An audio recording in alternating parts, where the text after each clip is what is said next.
KPM.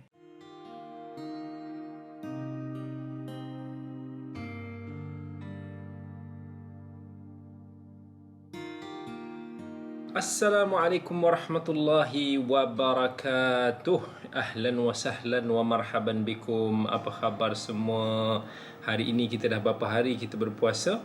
InsyaAllah kita doa kepada Allah Azza wa Jal supaya mengurniakan kepada kita puasa yang diterima. Dan insyaAllah kita doakan semoga Ramadan ini akan sentiasa menjadikan kita hamba Allah yang lebih baik daripada masa ke masa.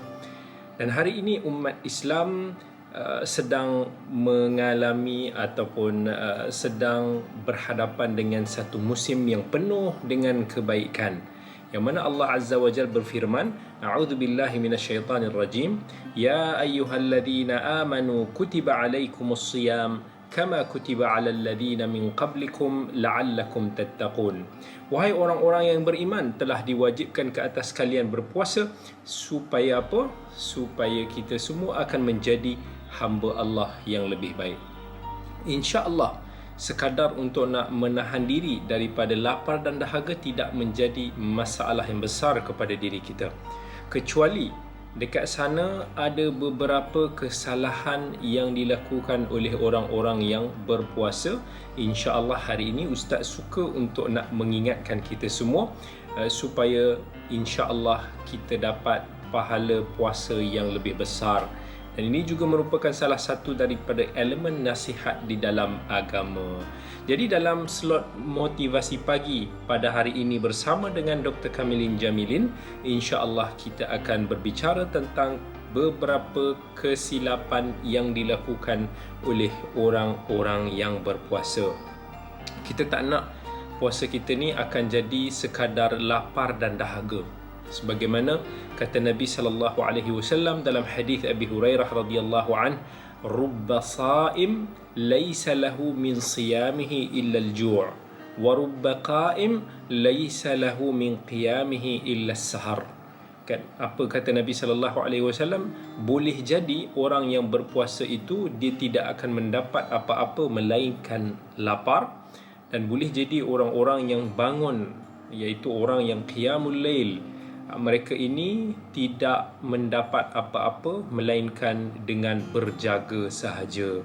Jadi Nabi SAW di dalam hadis ini telah menjelaskan kepada kita ada di sana golongan-golongan ataupun kelompok-kelompok daripada kalangan manusia yang berpuasa, tetapi Allah tidak menuliskan baginya pahala, Allah tidak mengurniakannya ganjaran orang-orang yang berpuasa.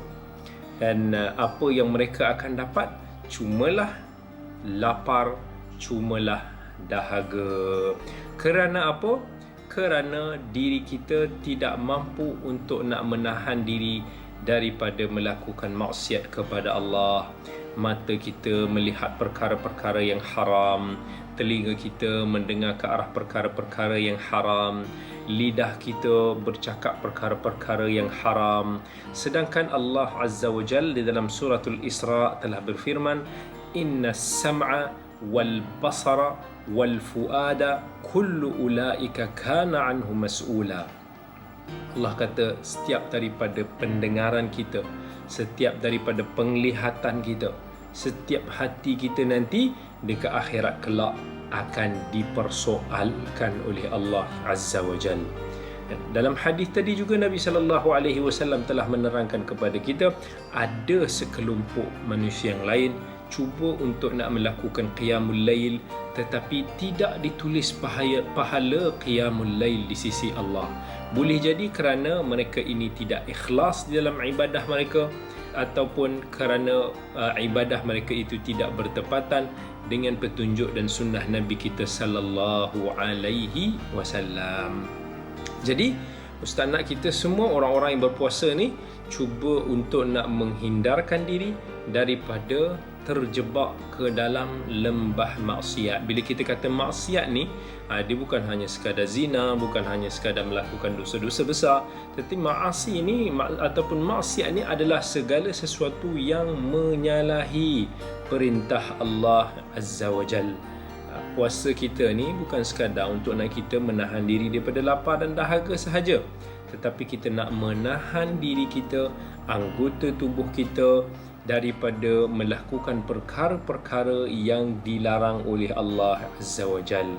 Itu faedah daripada kita berpuasa. Semoga satu hari nanti bila mana kita bergraduasi daripada madrasah Ramadan ini, kita akan jadi hamba Allah yang lebih baik, hamba Allah yang lebih bertakwa.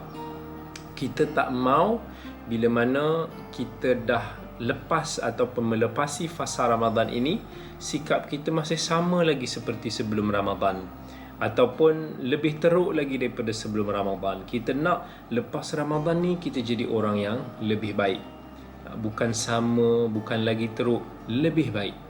Itu faedah daripada kita berpuasa. Berpuasa ini bukan hanya puasa perut sahaja, tetapi kita nak puasa, nak latih diri kita ni. Sebab itulah Allah perintahkan kepada kita untuk nak berpuasa. Jadi kita kena cuba untuk nak jaga betul-betul apa yang telah Allah perintahkan kepada kita. Jangan buat apa-apa yang Allah Azza wa Jalla larang. Sama ada dosa tu besar, sama ada dosa tu kecil, kita kena cuba sedaya upaya untuk nak menahan diri kita.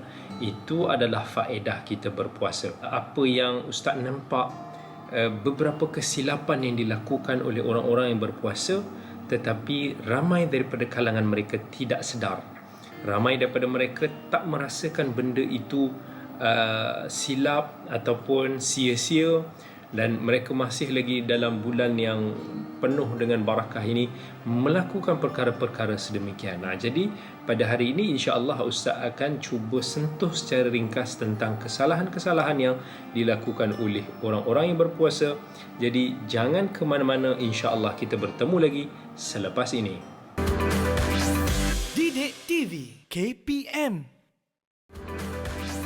Didik TV KPM. Assalamualaikum warahmatullahi wabarakatuh. Bertemu lagi kita dalam segmen yang kedua ini. Kita sedang berbicara tentang beberapa kesalahan yang dilakukan oleh orang yang berpuasa. Baik, kesalahan yang pertama iaitu ramai daripada kita seringkali melewatkan salat daripada waktunya.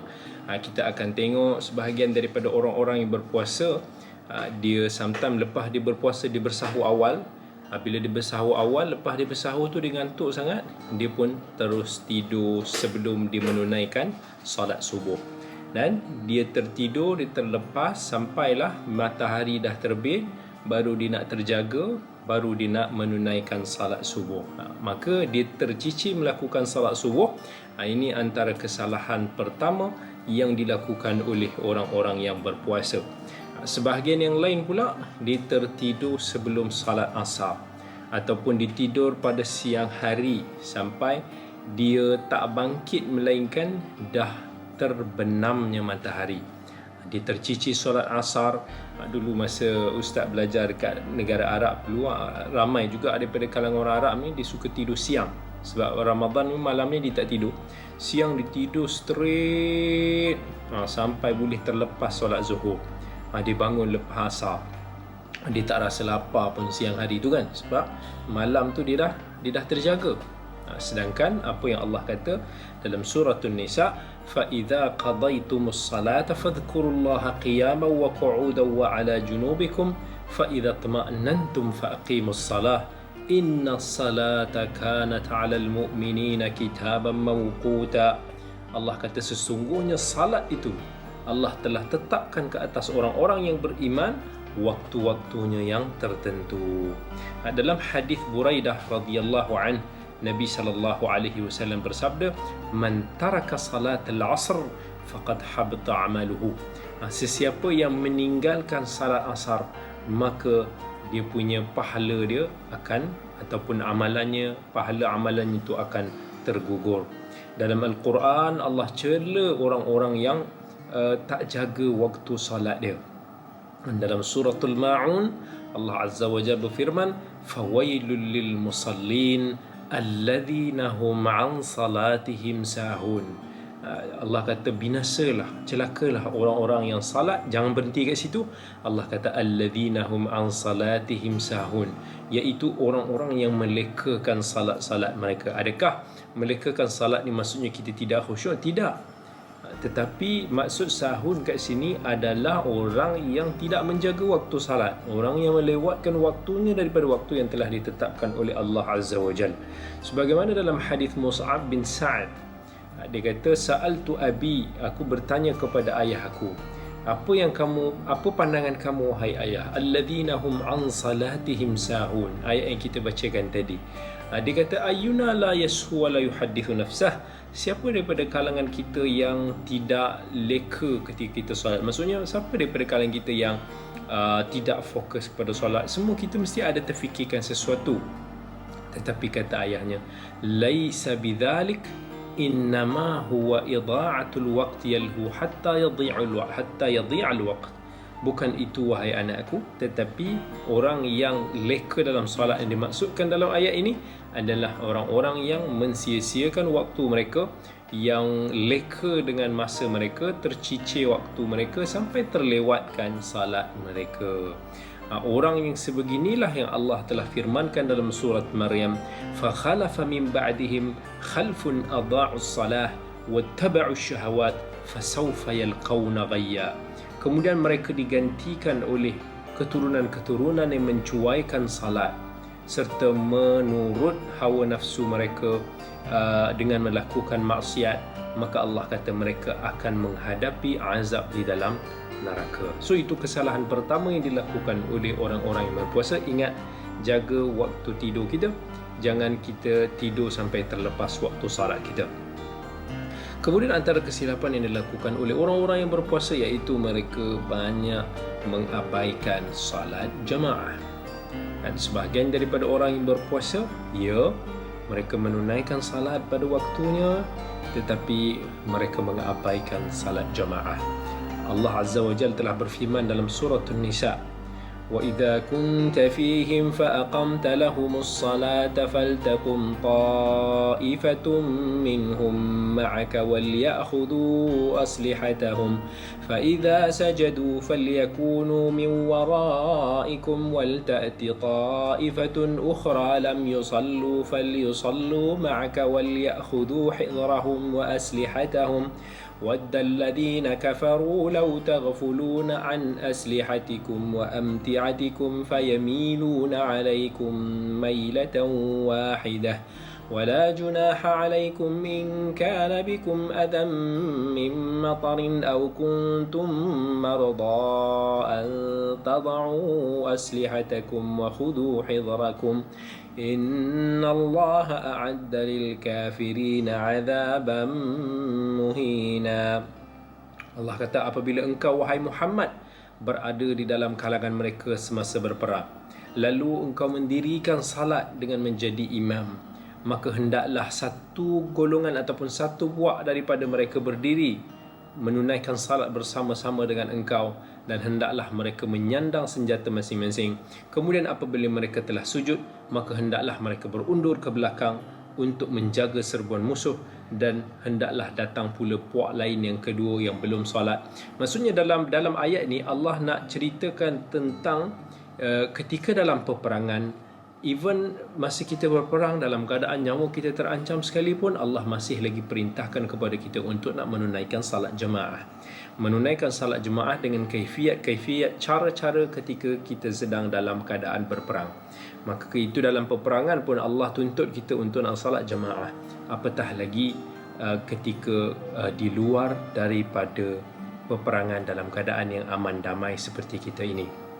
Tetapi ingat, orang-orang yang ada sifat munafik di dalam hatinya, mereka akan sentiasa berasa berat untuk nak melakukan salat secara berjamaah, khususnya di masjid-masjid Allah. Kata Nabi SAW, inna athqala as-salati 'ala al-munafiqin salatul isya'i wa salatul fajr. Salat yang paling berat dirasakan ke atas golongan orang munafik ini adalah salat isya' dan juga salat fajar. Walau ya'lamuna ma fihima la atawhuma walau habwan. kalaulah mereka tahu apa yang Allah sediakan ganjaran yang besar kepada orang-orang yang menjaga salat mereka, salat isyak dan salat subuh khususnya, nescaya mereka akan datang ke masjid-masjid Allah dalam keadaan yang merangkak.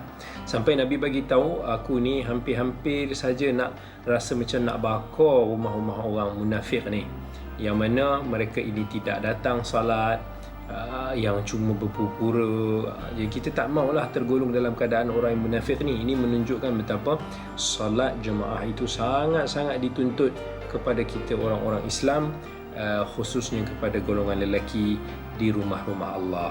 Jadi insya-Allah kita cuba elakkan daripada kesilapan-kesilapan begini, walaupun of course kita rasa berat untuk nak kita jaga secara konsisten, tapi kita usahakan insya-Allah sikit demi sikit. Baik, jangan ke mana-mana. InsyaAllah kita sambung lagi kesilapan-kesilapan yang dilakukan oleh orang yang berpuasa selepas ini. Didik TV KPM. Didik TV KPM. Kita teruskan lagi dengan segmen kali ini yang kita sedang membicarakan tentang beberapa kesilapan yang dilakukan oleh orang-orang yang berpuasa.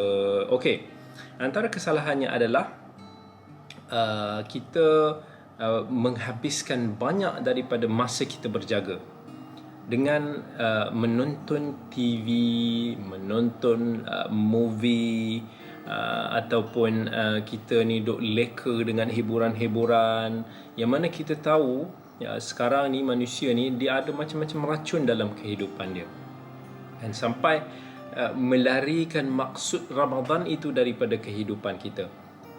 Bila kita tengok TV, ataupun sekarang ni tak payah TV lah, kadang-kadang kita tengok handphone, kita tengok cerita-cerita movie-movie dan sebagainya, kita akan nampak banyak aurat-aurat.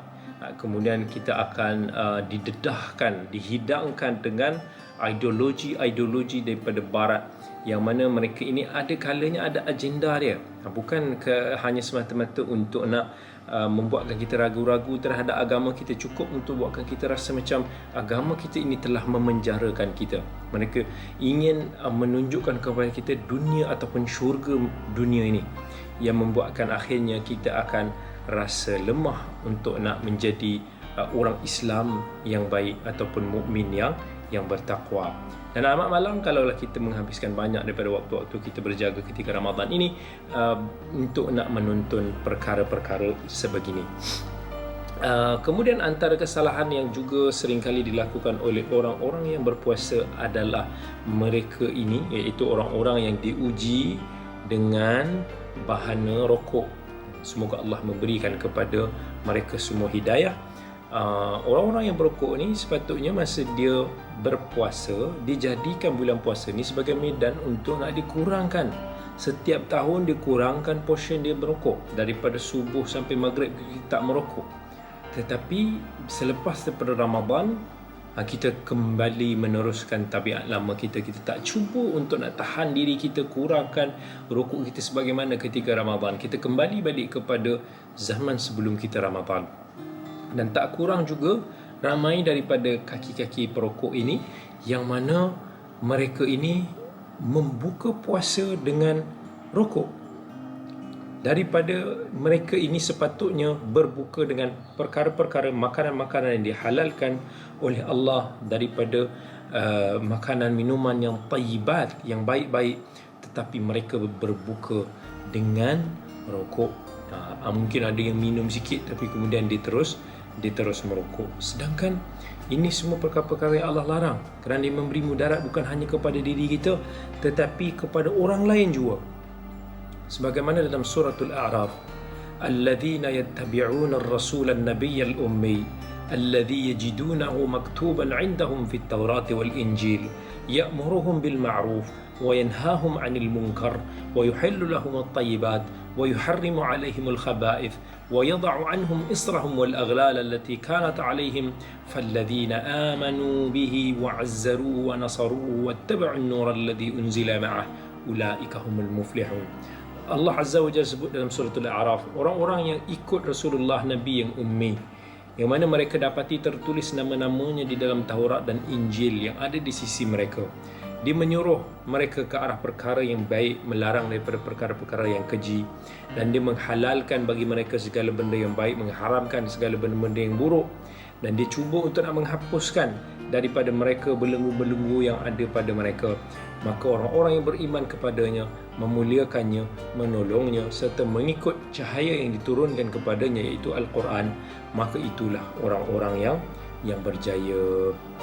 Jadi kita kena cuba untuk nak follow ajaran Islam, menjauhkan diri kita daripada perkara-perkara yang sebegini. Kemudian antara kesalahan yang dilakukan oleh orang-orang yang berpuasa, iaitu kita tidak menjaga lidah kita. Kita cakap benda-benda yang tak baik, tak senonoh. Kita buat benda-benda yang Allah telah larang. Sedangkan Nabi SAW beritahu, man lam yada' qawla zuri wal amal bihi falaysa lillahi hajat fi ay yada'a ta'amahu wa syarabah. Siapa yang tidak meninggalkan kata-kata yang dusta, maka Allah tak ada keperluan, Allah tak berkehendakkan kepada lapar dan dahaga kita. Dan Nabi dah pesan, kalau kita tengah puasa, janganlah kita cakap benda-benda yang tak elok, janganlah kita buat benda-benda yang tak senonoh. Kalau ada orang ajak kita gaduh ke, orang caci maki kita ke, cakap, sekadar kita cakap kita ini berpuasa tanpa kita nak cuba nak bergaduh dengan dia. Baik, antara kesilapan yang dilakukan oleh orang yang berpuasa juga adalah ini kita semua sadar buat, banyak tidur. Dan ada orang pula digunakan sebuah hadis yang dhaif ni, yang hadis yang tidak sahih ni, naumus saimu ibadah. Tidurnya orang yang berpuasa itu satu ibadah. Ini tidak sabit daripada Nabi sallallahu alaihi wasallam. Jadi sebagai Muslim, kita tak seharusnya banyak membazirkan waktu kita dengan tidur. Dan setiap daripada kita ni akan ditanya nanti dekat hari akhirat nanti tentang waktu-waktu kita ke mana ianya berlalu pergi. Kata Nabi sallallahu alaihi wasallam dalam hadis Abi Barzah Al-Aslami, la tazulu qadama 'abdi yawm al-qiyamah hatta yus'alu an 'umrihi fima afnah. Kaki kita ni tidak akan berganjak di hadapan Allah selain daripada ditanya. Maksudnya dekat hari kiamat kita ni semua akan ditanya tentang umur kita ke mana ianya dihabiskan. Wa an ilmihi fima fa'al, tentang apa ilmu kita pelajari ini, apa yang kita amalkan, apa yang kita lakukan. Wa an malihi min aina iktasabahu wa fima anfaqahu, tentang harta kita daripada mana kita dapat, ke mana kita belanjakan. Dan juga tentang tubuh kita, wa an jismihi fima ablah, apa yang telah kita kerjakan dengan anggota tubuh yang Allah telah kurniakan kepada kita. Jadi jaga waktu kita sebaik-baiknya, jangan kita sia-siakan dalam perkara-perkara yang bukan dalam perkara-perkara yang hanya Allah tak suka saja, tetapi dalam perkara-perkara yang sia-sia, yang tidak memberikan sebarang manfaat kepada kita. Seorang syair, pujangga ilmuwan, yang mengatakan bahawa wal waqtu anfasu ma unita bihifdhihi wa arahu an sahla ma alayka yadhi'u. Waktu ini sangat-sangat berharga untuk nak kita jaga. Jadi jangan kita sembrono untuk nak kita mensia-siakan waktu kita, insya-Allah, khususnya pada bulan Ramadan yang mulia ini. Baik, insya-Allah sampai di sini sahaja dulu episod kita pada hari ini, dan insya-Allah pada sesi yang akan datang kita akan teruskan lagi dengan perkongsian-perkongsian yang memberikan kepada kita manfaat bersama, insya-Allah, kepada semua lapisan masyarakat. Jadi jangan tinggalkan kita akan sentiasa bersiaran setiap minggu bersama dengan saya, Dr. Kamilin Jamilin, dalam slot motivasi pagi. Sampai kita bertemu lagi. Assalamualaikum warahmatullahi wabarakatuh.